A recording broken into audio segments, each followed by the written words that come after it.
오늘 저는 여러분들과 함께 그 종류대로라고 하는 제목으로 말씀을 나누겠습니다. 창세기 1장 11절로 13절에 있는 말씀을 먼저 보시도록 하겠습니다. 창세기 1장 11절로 13절입니다. 하나님이 가라사대 땅은 풀과 씨 맺는 채소와 각기 종류대로 씨 가진 열매 맺는 과목을 내라 하시매 그대로 되어 땅이 풀과 각기 종류대로 씨 맺는 채소와 각기 종류대로 씨 가진 열매 맺는 나무를 내니 하나님의 보시기에 좋았더라.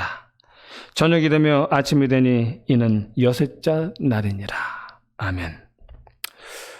유튜브에 이런 내용이 있었어요. 초등과학에 대한 이야기인데요. 지구의 모습 하면서 지구의 육지와 바다에는 어떤 특징이 있을까요? 라는 제목으로 그런 것이 있습니다. 거기에 보면 이런 내용이 있어요. 지금으로부터 약 50억 년 전에 태양계가 만들어질 때에 수많은 미행성들이 막 충돌을 하면서 지구가 되었다. 충돌하면서 커져서 지구가 되었다. 라고 이렇게 말을 합니다. 근데 저는 이 말을 보면서 조금 그래요. 그래? 그럼 내가 돌을 갖다 부딪혀 보면 돌이 커질까? 예. 저는 이걸 보면서 그런 의문이 들었어요. 예. 그 우주의 그 운석들은 부딪혀지면 커지는데 이거는 안 커지나? 예. 그런 의문을 좀 가져보게 되었고요.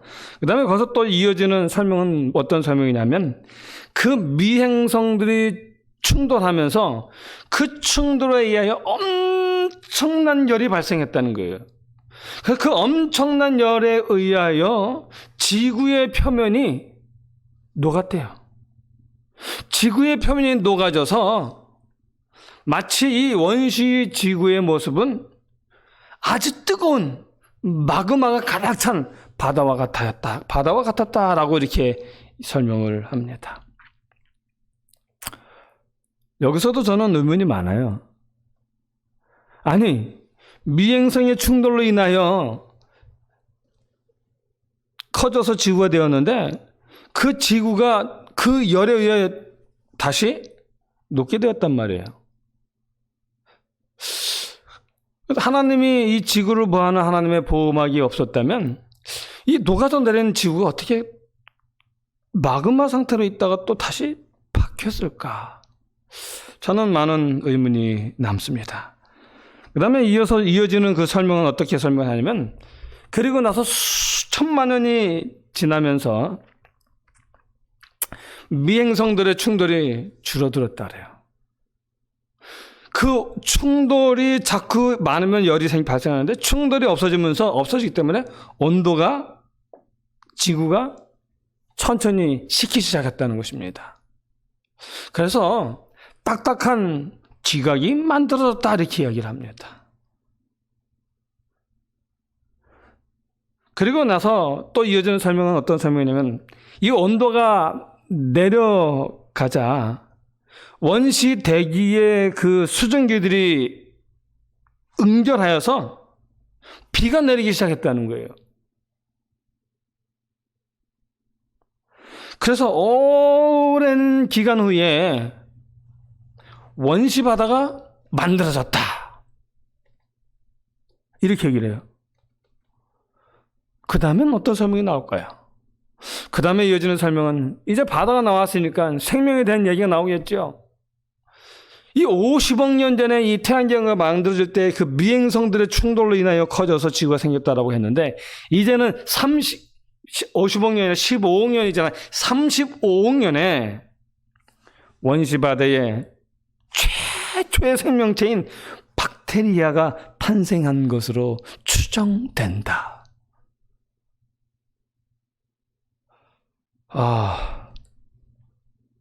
저는 의문이 가득했지만 또 마지막 설명은 더더욱 저를 실망시켰습니다. 여기 박테리아가 탄생된 것을 뭐 된다고 말합니까? 추정된다라고 말합니다. 되었다가 아니라 추정된다는 것입니다.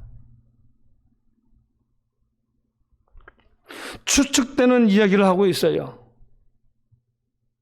가상의 이야기를 하고 있습니다. 그런데 이게 어떻게 과학입니까?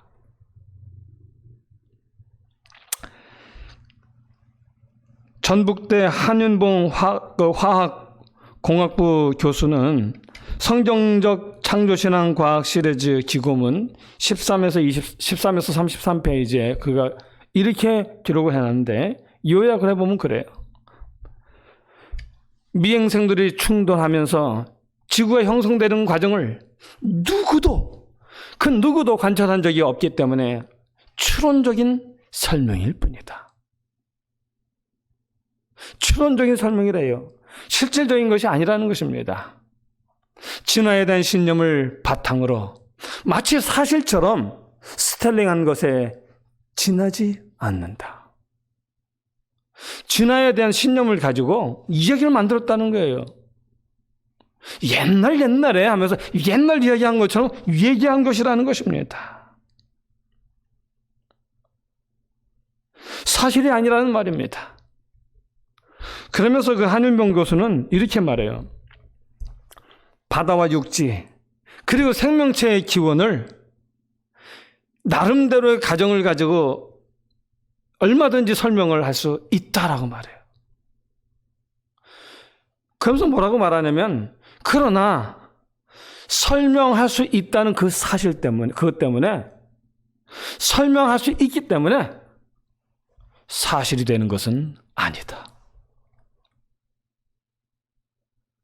설명하기 때문에 사실은 설명할 수 있기 때문에 사실이 되는 것은 아니라는 것입니다. 왜요? 얼마든지 스토리텔링 할 수 있기 때문입니다. 그러면서 뭐라고 말했냐면요. 어떤 과학자도 이 세상에 있는 어떤 과학자도 지구와 바다 그리고 생명체의 기원을 과학적으로 증명하거나 설명할 수 없다.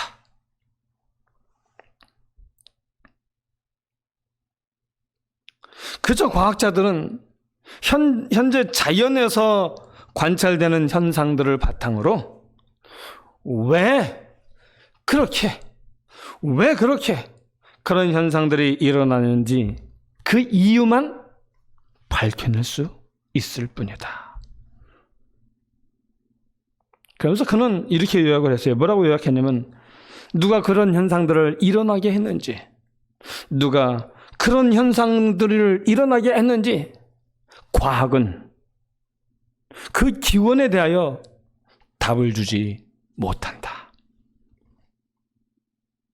여기 양심적인 이야기를 하고 있습니다. 왜 그런 현상, 그 기원의 현상들이 일어났는지에 대해서 과학은 답을 줄 수가 없다는 것입니다. 그 BBC 뉴스 코리아 2019년 8월 11일자에 보면은 찰스 다윈, 그의 말년을 괴롭힌 지독한 수수께끼라고 하는 제목으로 거기에 기사가 실렸어요. 무슨 기사가 실렸냐면 이런 기사입니다. 식물의 기원은 다윗에게 풀 수 없는 가장 어려운 수수께끼였다.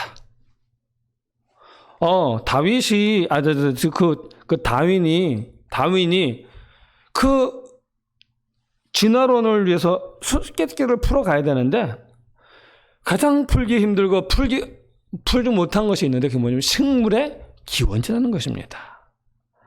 식물의 기원에 대하여 풀 수가 없었다고 말합니다. 그러면서 무슨 기록이 나왔냐면 1879년 다윈은 영국의 큐 왕립 식물원의 조섭 후커에게 보낸 편지에서 최근에 지질학적 연대기 내에서 모든 고등식물들의 급속한 진화는 하나의 지독한 수수께끼다라고 썼다는 것입니다. 여러분, 이 말이 무엇을 말합니까? 진화론을 처음에 주장했던 이 다윈조차도 자기는 설명을 못한다는 거예요. 알지 못한다는 것입니다. 왜요? 왜 모릅니까? 왜 설명하지 못합니까? 못할 수밖에요. 자기가 스토리텔링한 이야기이기 때문에 분명한 기원에 대해서 말할 수가 없는 것입니다. 왜냐하면 이것은 하나님께서 만드셨기 때문에 그래요. 하나님께서 각 종류대로 만드셨기 때문에 그래요. 그래서 그 창조의 기원, 그 생명의 기원은 오직 성경만이 우리에게 해답을 줄 수가 있는 것입니다. 자, 2009년 하버드 대학교 진화생물학자인 윌리엄 프리드만 교수는 후커의 편지를 보고 난 다음에 이렇게 이야기를 했어요. 뭐라고 얘기했냐면 꽃식물을 설명할 수 있는 한 가지 가능한 가설은 그 꽃식물을 설명할 수 있는 유일한 가설은 꽃식물이 창조됐다는 것이다. 아, 여기 말합니다. 진화되어서 됐다고만 하는 것으로는 설명될 수 없다는 것입니다.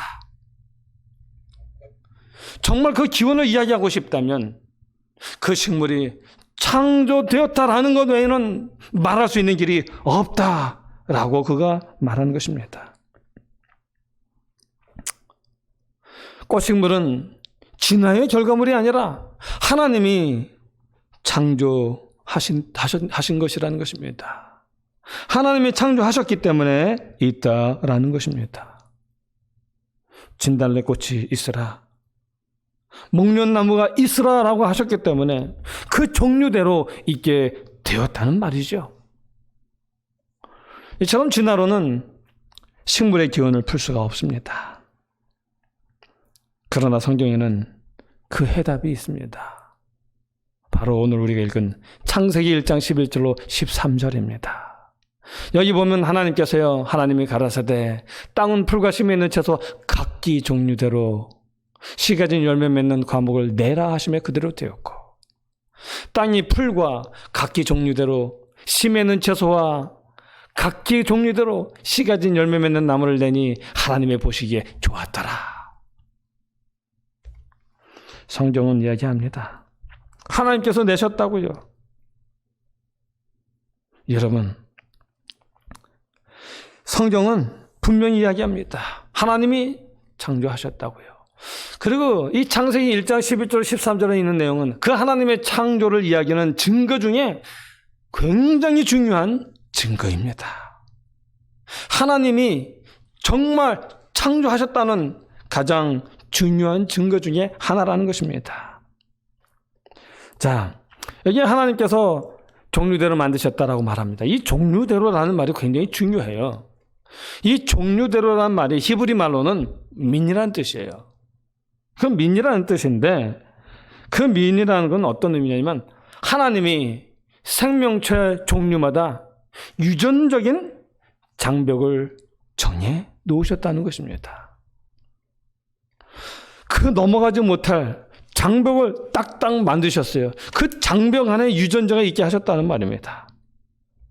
그렇게 정해 놓으셨기 때문에 생명체가 한 종류에서 다른 종류로 진화될 수 없다는 말입니다. 진화될 수 없도록 창조하셨다는 말입니다.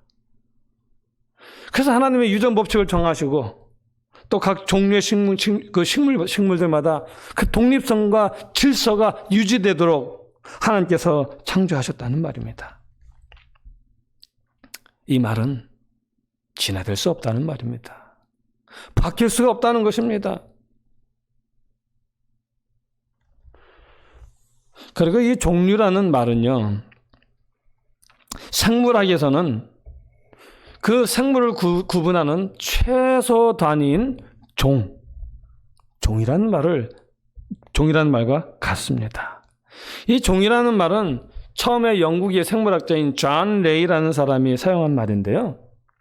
이 종은 처음에는 그 형태를 기준으로 구분을 했어요. 그 형태, 생긴 모양이라든지 구조라든지 생태를 가지고 분류했다는 말입니다. 그런데 요즘에는 교배 가능한 무리를 지칭하는 것으로 사용합니다. 그런데 여러분, 이 말 자체가 우리에게 뭘 말해줍니까? 다른 종끼리는 교배가 안 된다는 거예요.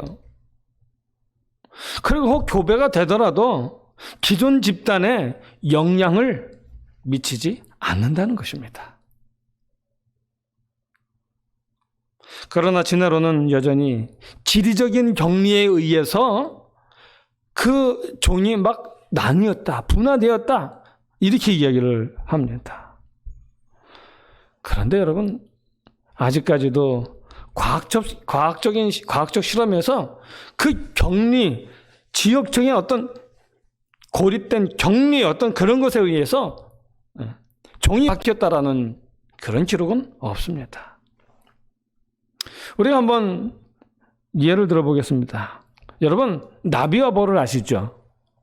우리가 호박을 심고 또 이것저것 심으면 그걸 누가 이렇게 그 열매 맺도록 그 암술과 그 꽃가루가 이렇게 되게 만들어집니까?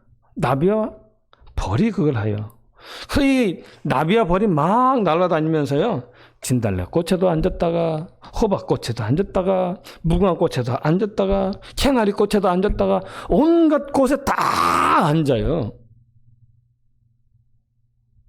그러면 그 날개하고 그리고 그 다리에 뭐가 묻겠어요? 그 앉았던 꽃들마다 그 꽃들의 모든 꽃가루가 그 날개와 다리에 다 묻는 것입니다.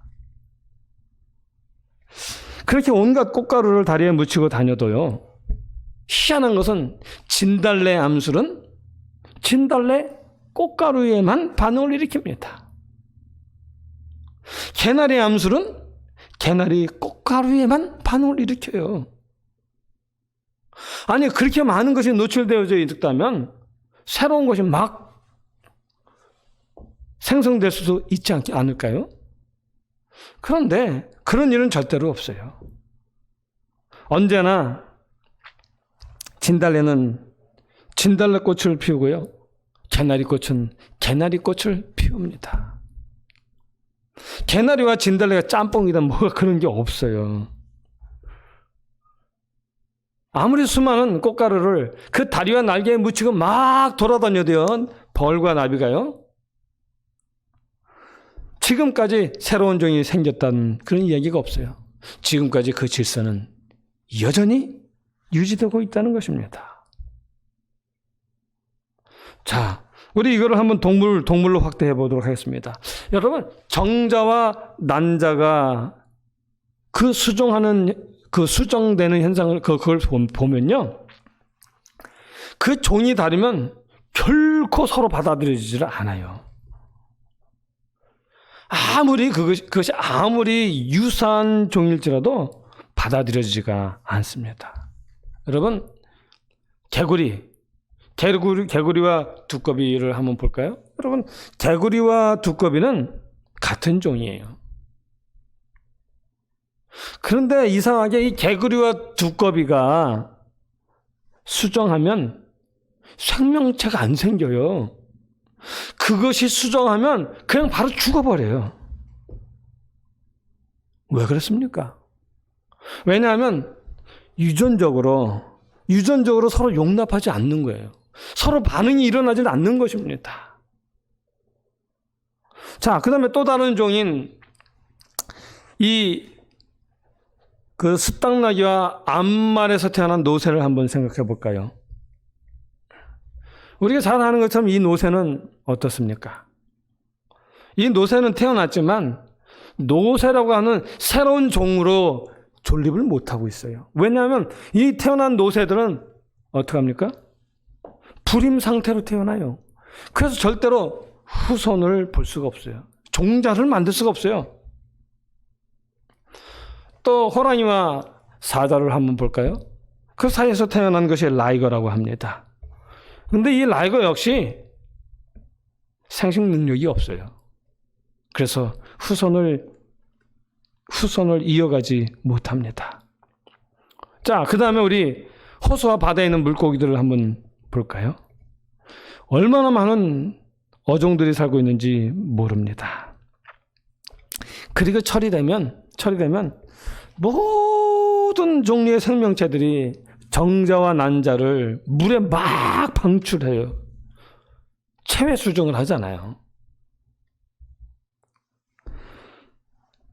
이렇게 수많은 물고기들이 그 철에 저마다 그 난자와 정자를 막 물에 이렇게 방출을 하게 되면 어떻게 될까요? 그렇게 많은 정자와 난자가 막 방출이 되면 이것저것이 만나고 저것이 만나서 막 이것저것이 막 태어나야 돼요.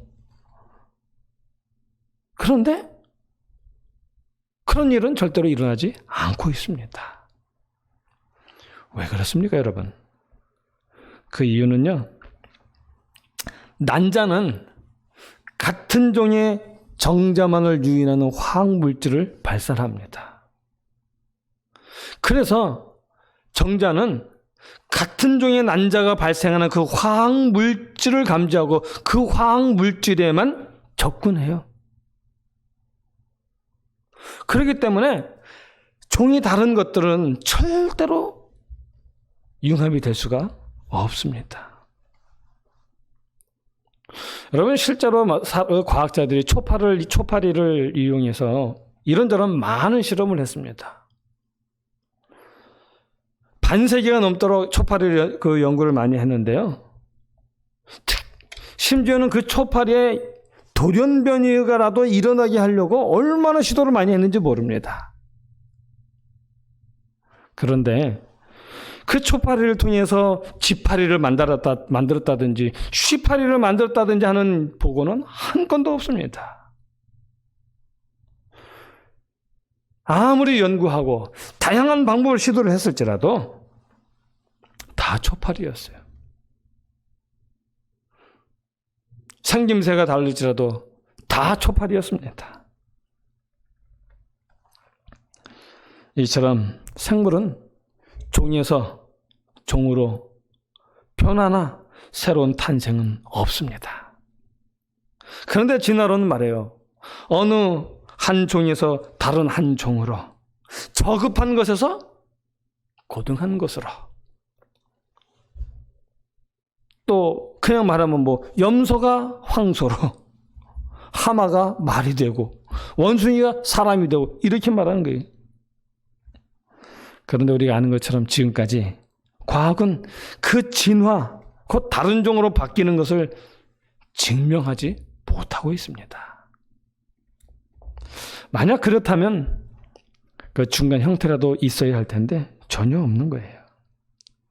그래서 진화론은 비성경적이고요, 비과학적입니다. 모든 과학적 사실들과 정반대되고 증명되지 않고 있습니다. 미국의 한 생물학자가요, 그 과학 잡지에 솔직한 고백을 했습니다. 그 고백의 내용은 이래요. 진화론을 증명할 만한 증거, 곧 종과 종 사이에 진화가 이루어졌다는 것을 증명할 만한 그 어떤 과학적 증거도 지금 이 시간까지 발견된 적이 없다. 진화론이 인정되기 위해선 한 종에서 다른 종으로 진화되고 있는 과정의 동물들이 발견되어야 할 뿐만 아니라 더욱 중요한 것은 서로 다른 종 사이에서 파생한 또 다른 종이 번식하고 있다는 증거가 무엇보다도 필수적인데 아직도 그런 증거는 없다. 그래서 농경학자 제럴드 댄 하톡은 이렇게 말했어요. 뭐라고 말했냐면, 생물 도태의 과정과 진척이 어떠하든, 기후와 환경의 조건이 어떻게 변하든, 또 생물학적인 천적의 침입이 얼마나 집요하든 그 식물의 종은 여러 세월을 두고도 근본적으로 변함이 없다. 무슨 말입니까? 도태의 과정이 어떠든, 그 진처의 과정이 어떠하든, 환경 조건이 어떻게 변하든, 생물학적인 천적의 침입이 얼마나 집요하든 상관이 없다라고 말합니다.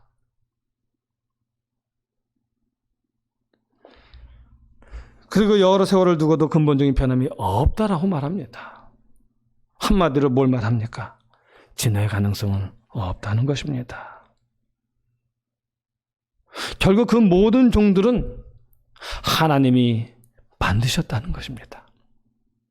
하나님이 그 각기 종류대로 있게 하셨다라고 이야기하는 것입니다. 창세기 1장 그 11절로 13절에서 말씀하신 각기 종류대로 내가 내라 하신 그 하나님의 명령은 오늘 지금도 여전히 그대로 준행되고 있다는 것입니다. 여러분, 하나님의 말씀은 얼마나 분명합니까? 여러분 보십시오. 이사야서 40장 26절을 보십시오. 너희 눈을 높이 들어 내가 이 모든 것을 창조하였나 보라. 누가 이 모든 것을 창조하였나 보라. 주께서는 수요대로 만상을 이끌어내시고 각각 그 이름을 부르시나니 그의 권세가 크고 그의 능력이 강함으로 하나도 빠짐이 없느니라. 여기 성경은 분명히 말해요. 하나님이 각각 그 종류대로 하신 것처럼 그 수요대로 만상을 이끌어내시고 각각 그 이름을 부르셨다라고 말합니다. 그 하나님의 권세가 크고 능력이 강함으로 하나님이 명하신 대로 그 모든 것이 이루어졌다는 것입니다. 하나도 빠지지 아니하고 다 이루어졌다라고 말합니다. 고린도전서 15장 38절 39절입니다.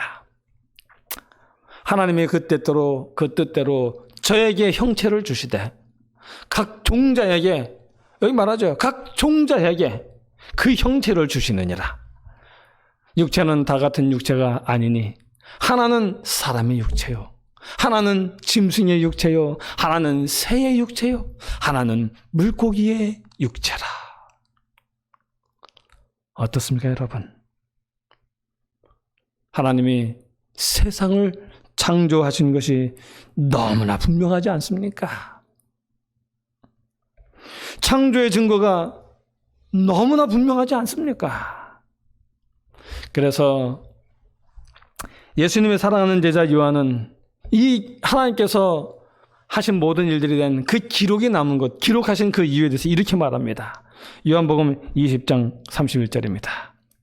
오직 이것을 기록함은 너희로 예수께서 하나님의 아들 그리스도이심을 믿게 하려 함이니라. 아, 그렇습니다. 그분이 우리의 창조주 하나님이심을 믿게 하는 것입니다. 그분이 이 세상을 만드셨음을 믿게 하는 것입니다. 또 너희로 믿고 그 이름을 힘입어 생명을 얻게 하려 함이니라. 하나님은 우리에게 생명을 얻게 하려고 이것을 기록하셨습니다. 하나님께서 이 세상을 창조하셨다고요. 그분이 창조주라고요. 그렇기 때문에 우리를 구원하기에 능하신 분은 오직 그 하나님밖에 없다는 사실을 다시 한번 분명하게 이야기합니다. 만드신 분이 가장 잘 고치실 수 있습니다. 생명 주신 분이 우리를 다시 살리실 수 있습니다.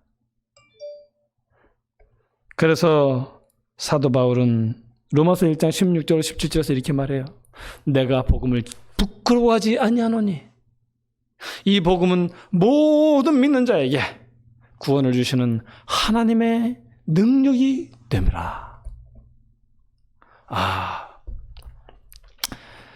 복음을 부끄러워하지 않는다고요. 그리고 이 복음은 모든 믿는 자에게 구원을 주시는 하나님의 능력이 됨이라. 오직 의인은 믿음으로 말미암아 살리라. 아멘. 여러분, 하나님이 우리를 창조하셨다는 것은 복음입니다. 그리고 그 하나님이 우리를 구원하시겠다는 것은 복음입니다. 그리고 그 하나님만이 우리를 구원하기에 능하신 분이라는 사실도 복음입니다. 그리고 우리를 구원하기 위하여 당신의 사랑하는 아들 독생자 예수 그리스도를 주신 것, 그것도 복음입니다. 복음 중에 복음이죠. 그리고 그 예수 그리스도를 믿음으로 말미암아 생명을 얻게 하셨습니다. 여러분, 창세기는 오늘 우리에게 우리의 창조자가 누구인지, 우리의 구원자가 누구인지에 대해서 이야기합니다. 그러므로 우리가 어떻게 살아야 될지에 대해서 이야기해주고 있습니다. 만약에 이것이 부정된다면, 누가 창조했고 누가 우리를 구원할 수 있는 분인지에 대해서 이것이 다 부정하게 된다면 우리의 삶의 질서는 없어질 것입니다. 여러분, 이제 저는 말씀을 마치면서요, 너무나 분명한 기별을 주신 하나님께 감사합니다. 세상에 아무리 그 하나님의 그 기별을 부정하고 또 부정하려고 할지라도 하나님의 말씀은 점점 더 분명하게 드러나고 있습니다. 이러한 때에 우리가 어떻게 살아야 되겠습니까? 사도 바울이 말해요. 오직 의인은 믿음으로 말미암아 살리라. 아멘입니다. 저와 여러분이 하나님이 주신 이 기별을 분명히 확실하고 오직 그 말씀을 따르는 믿음의 삶을 통하여 우리가 승리하고, 그래서 이 주님 오실 때에 하나님의 얼굴을 보게 되는 아름다운 주의 모든 성도와 자녀들이 되기를 바라면서 오늘의 말씀을 줄이겠습니다.